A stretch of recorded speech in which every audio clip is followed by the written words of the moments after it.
एक अच्छे परिवार में हुई है। उसका पति रोहन उसे बहुत प्यार करता है।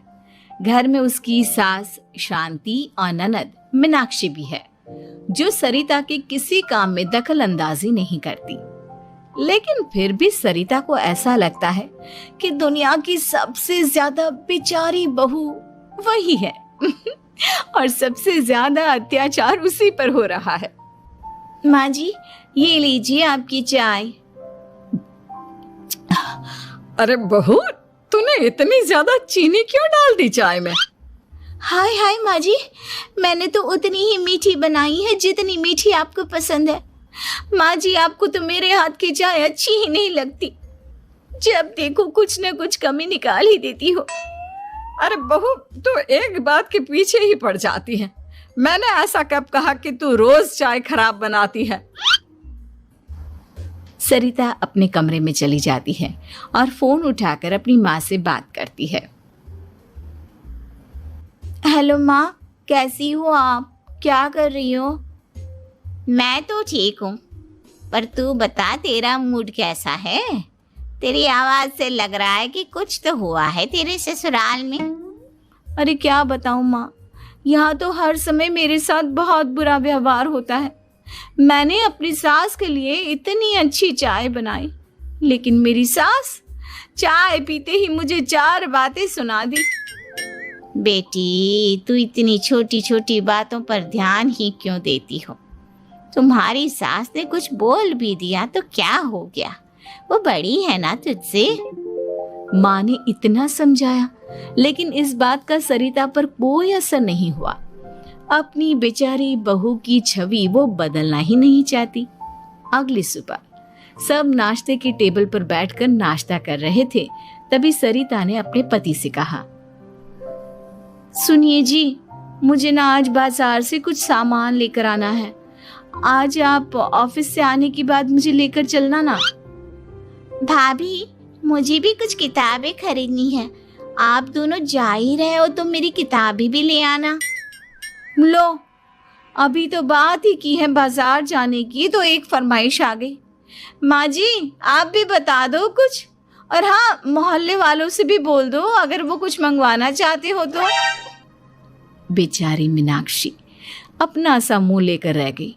ये सब देखकर रोहन से चुप नहीं रह गया और वो गुस्से में बोला, सरिता, क्या हो गया है तुम्हें? मीनाक्षी ने तो सिर्फ किताबों के लिए बोला है। तुम्हें मीनाक्षी से इस तरह से बात नहीं करनी चाहिए। माफी मांगो उससे अभी। क्या? मैं माफी मांगू?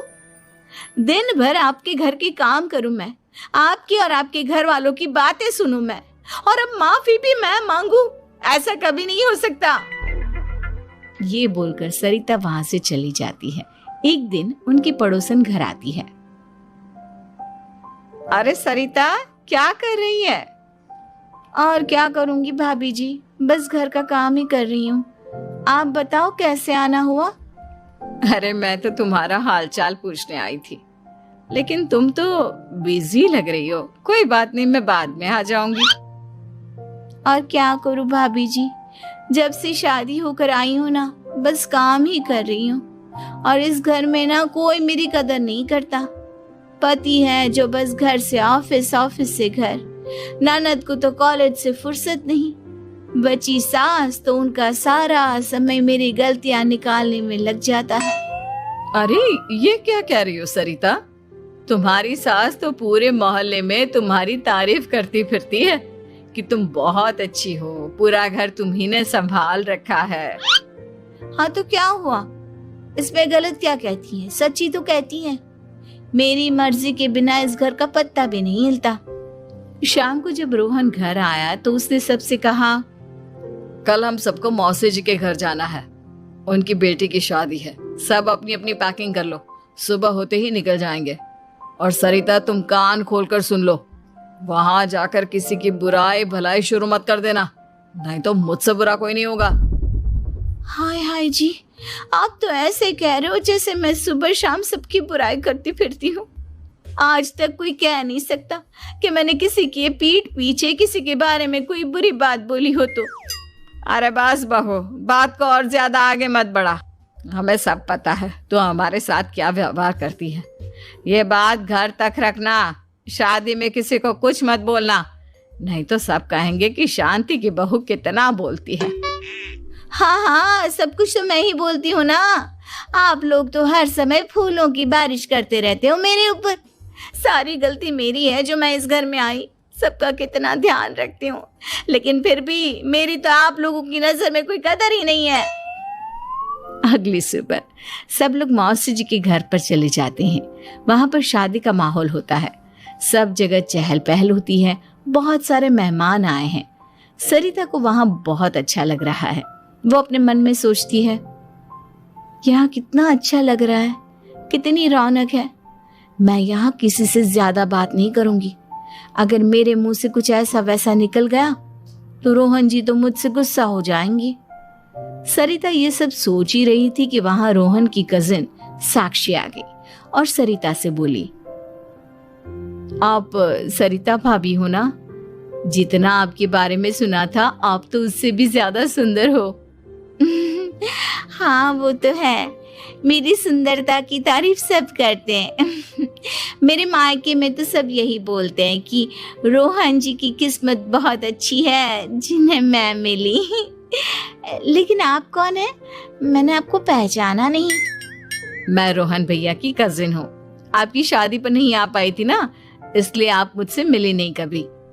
शांति मौसी और मीनाक्षी आपकी बहुत तारीफ करते हैं। क्या कहा तुमने? मेरी तारीफ? कभी नहीं। मेरे ससुराल वाले कभी मेरी तारीफ कर ही नहीं सकते। मैं इतनी अच्छी हूँ, मेहनती हूँ, लेकिन उन्हें तो मेरी कदर ही नहीं। सारा दिन घर का काम करती हूँ, फिर भी मेरी सास ना मुझे सुनाती रहती है, और पति भी मेरी सास की साइड लेते हैं। ना कभी बाहर ले जाते हैं, ना कहीं घुमाने।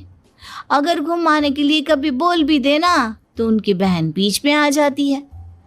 मैं कैसे रह रही हूँ उस घर में, ये मैं ही जानती हूँ। सरिता की ये बातें सुनकर साक्षी को बड़ी हैरानी हुई। अब वो हर किसी के सामने अपनी बढ़ाई और ससुराल वालों की बुराई करने लगी। रोहन और शांति को सरिता पर बहुत गुस्सा आया, लेकिन वो चुप रहे।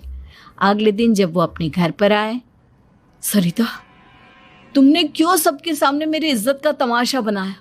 तुमसे बोला था ना कि चुप रहना। अजी ऐसा भी क्या कह दिया मैंने जो इतना भड़क रहे हो? तुम जहां जाती हो अपना रोना शुरू कर देती हो, कभी किसी दूसरे की बात ही नहीं सुनती, बस अपनी कहती रहती हो। तुमने सबके सामने हमारा तमाशा बनाकर रख दिया है। हे भगवान, मुझे अपने पास बुला ले। जिस घर में मेरी कदर ही नहीं, उस घर में मेरा क्या काम? अरे क्या करूंगी मैं यहाँ रहकर? जो भी आता है मुझे सुनाकर चला जाता है। मैं तो किसी से कुछ नहीं कहती। सीधी सादी बहू मिल गई है ना सबको, तो जो जी में आए वो करो। सरिता ने अपने आगे किसी को कुछ बोलने ही नहीं दिया, और उस दिन भी उसने सबके सामने खुद को बेचारी बना ही दिया। अगले दिन मीनाक्षी कॉलेज के लिए लेट हो रही थी, इसलिए वो हर काम जल्दी जल्दी कर रही थी। अपना नाश्ता लेने किचन में गई और पतीले में रखे गरम दूध को गिलास में डालने लगी। दूध का पतीला उसके हाथ से छूट गया और गरम गरम दूध उसके हाथ पर गिर गया। ओए माँ, हाय मेरा हाथ, माँ मेरा हाथ जल गया। मीनाक्षी की आवाज सुनकर सरिता दौड़ती हुई आई। ये क्या किया तुमने? तुम्हें नाश्ता चाहिए था तो मुझसे बोल देती, मैं क्या मना करती थी? अब पता नहीं कितने दिन की मुसीबत पाल ली तुमने। सरिता मीनाक्षी को उसके कमरे में ले गई और उसका बहुत ख्याल रखा। उसका इस तरह से ख्याल रखना शांति और रोहन को थोड़ा अजीब लगा। माँ, सरिता के दिमाग का भी कुछ पता नहीं। कल शादी में सबको इतना कुछ बोल कर आई है हमारे बारे में, और अब मीनाक्षी की कितनी अच्छी देखभाल कर रही है। ये ऐसा क्यों करती है? बेटा, तेरी बीवी की ना आदत हो गई है सबके सामने खुद को बेचारी दिखाने की, और आदत इतनी जल्दी नहीं बदलती। जब ये बोलना शुरू करती है तो रुकने का नाम ही नहीं लेती, इसलिए इसे पता ही नहीं चलता कि ये किसके सामने क्या बोली जा रही है। लेकिन दिल की बहुत अच्छी है। हमें भी अपना दिल बड़ा करके ये जैसी है इसे स्वीकार